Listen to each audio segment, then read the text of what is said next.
pessoal, tudo bem com vocês? Eu sou o Tavares, trader do Clube da Aposta, e há mais ou menos uns 3 anos eu trabalho uma técnica, uma estratégia de trading que o pessoal do Hard Trade apelidou de vovô.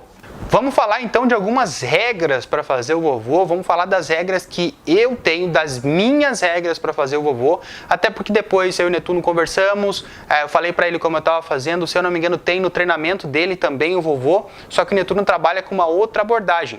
Você precisa ter sempre 2 gols de vantagem, pode ser 3-1, pode ser 2-0, 4-2 eu já não gosto muito, porque aí a equipe, o underdog já marcou 2 gols, mas enfim, você precisa ter 2 gols de vantagem, ok? É um Barcelona ganhando de um Celta Vigo por 2-0 ou por 3-1. Prefiro sempre estar a favor do favorito.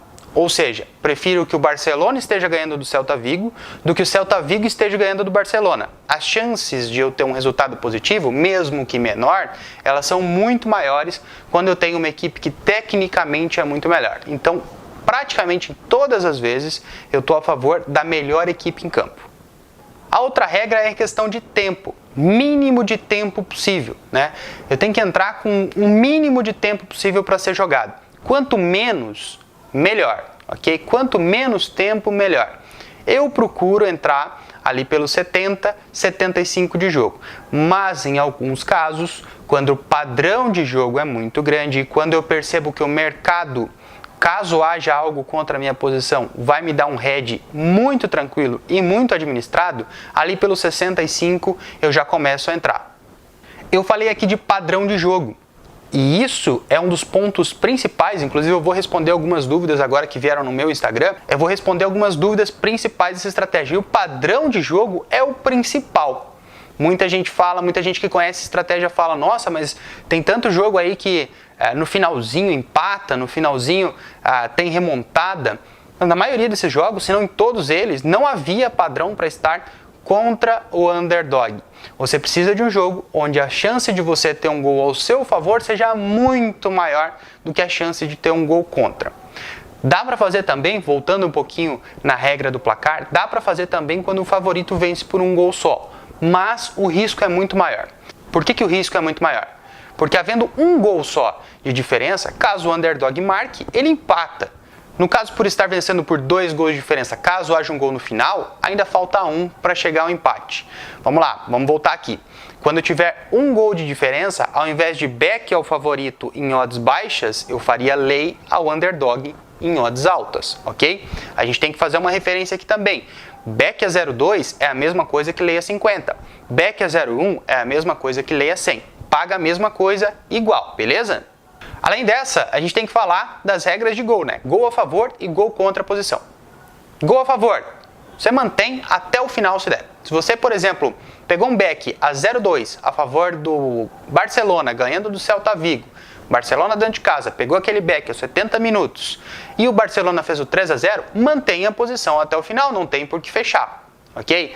Caso o Barcelona tome o 3-1, você ainda pode continuar no mercado se ainda houver padrão de jogo. Ou seja, se o Barcelona ainda for a melhor equipe em campo. Se o Barcelona ainda estiver muito mais próximo de marcar do que de sofrer. Ou se o jogo tiver morrido, você só vai fechar caso perca padrão de jogo. Ou seja, caso nesta situação o Celta Vigo comece a amassar o Barcelona, comece a estar muito próximo do gol, você tem que fechar.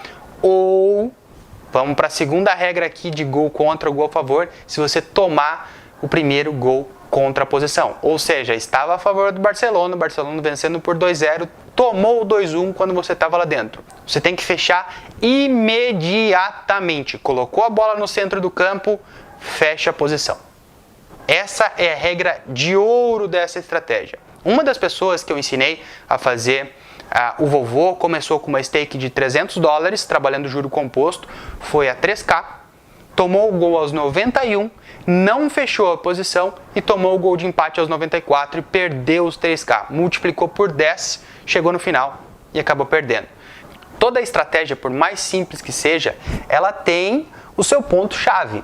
E aqui ele é muito claro, e ele é até psicológico. Tomou o gol contra a posição, fecha.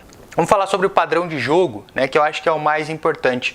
O padrão de jogo é aquele onde a equipe que está sendo derrotada já não tem forças para ir buscar o empate, já não tem forças para ir buscar um resultado positivo, já meio que se contentou com aquela situação e não quer mais tomar um 3-0, um 4-0, quer ficar ali tranquilo no final de jogo, esperando o apito final para não tomar um revés ainda maior. É o padrão de jogo que a gente consideraria um lay mesmo se o jogo tivesse 0-0, beleza? Acho que esse é o maior padrão aqui. Só back ou lay também? Perguntou o Guigo ainda. Exposição de até 5 stakes? Boa pergunta. Não, pode ser lay também. Inclusive eu prefiro dar lay a 100 do que dar back a 0,1.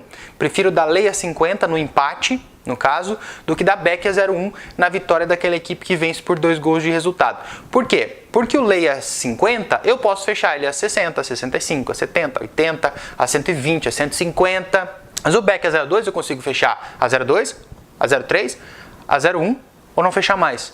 Então, para mim, o lay a 50 no empate é às vezes muito melhor do que o back a 0,2 na equipe vencedora, apesar de o back na equipe vencedora ter mais dinheiro. Então, no momento que eu estiver trabalhando com stakes gigantes, eu só vou poder trabalhar no back, provavelmente, ok?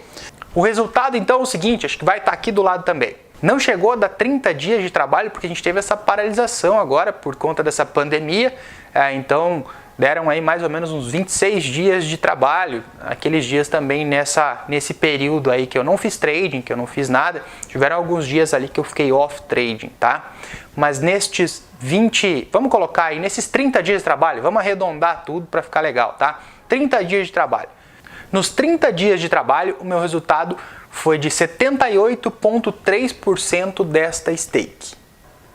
O que em trumps aí, né, em dinheiro, representou para mim 2.349, tá? 2.349 dólares, tá quase fechando os 100% da minha stake.